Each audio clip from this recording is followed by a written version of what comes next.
Waitresses, what is the worst case of alligator arms you have ever seen? I waited tables for a few years in college, so I've seen my share of weird and uncomfortable customers, but nothing stuck with me quite like the alligator arms situation from one particular lunch shift. It was a busy weekday afternoon at a mid-range diner where I worked. The place wasn't packed, but steady enough to keep me moving. The lunch crowd usually consisted of office workers, older regulars, and sometimes a few families. That day, a man and a woman, probably in their late 30s or early 40s, walked in and asked for a booth. I led them to one near the window, hoping they'd be easy to serve. From the moment they sat down, I noticed the man's arms were stretched out unnaturally, resting all the way on the other side of the table, basically occupying the entire surface between them. His elbows were locked and stiff, and he wasn't moving them much, almost like they were glued there. It looked awkward, but I thought maybe it was just his way of relaxing. The woman, meanwhile, had her arms neatly folded in front of her. When I handed them menus and asked if they wanted drinks, the man didn't move his arms at all, just kind of stared ahead with this blank expression. I thought maybe he was nervous or shy. I took the woman's order first,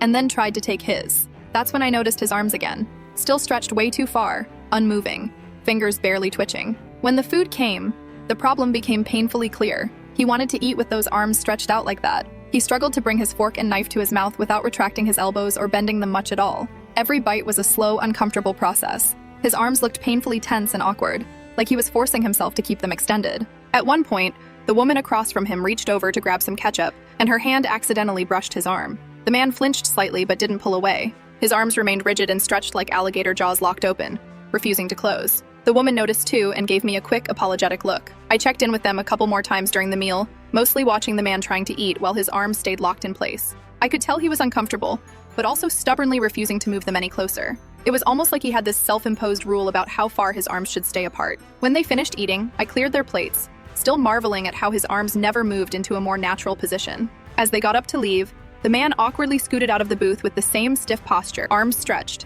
as if he was dragging invisible chains. After they left, a couple of coworkers and I joked about it for a bit. Alligator arms became a nickname for that weird posture he kept all through the meal. Later, I overheard another server mention that the guy came in sometimes with a group, and that this was just how he sat. Nobody really knew why he did it, and no one ever dared to ask. It was just his thing. It stuck with me all these years because it was such a bizarre and uncomfortable physical thing to witness, like watching someone locked in place by invisible tension. You expect people to relax at a table and interact naturally, but this guy seemed trapped in this stiff, stretched-out posture the entire time, which made the whole meal feel awkward for everyone involved. I never saw him again after that day, but every so often I think about alligator arms and how something so simple, just sitting comfortably, can sometimes be a struggle no one talks about.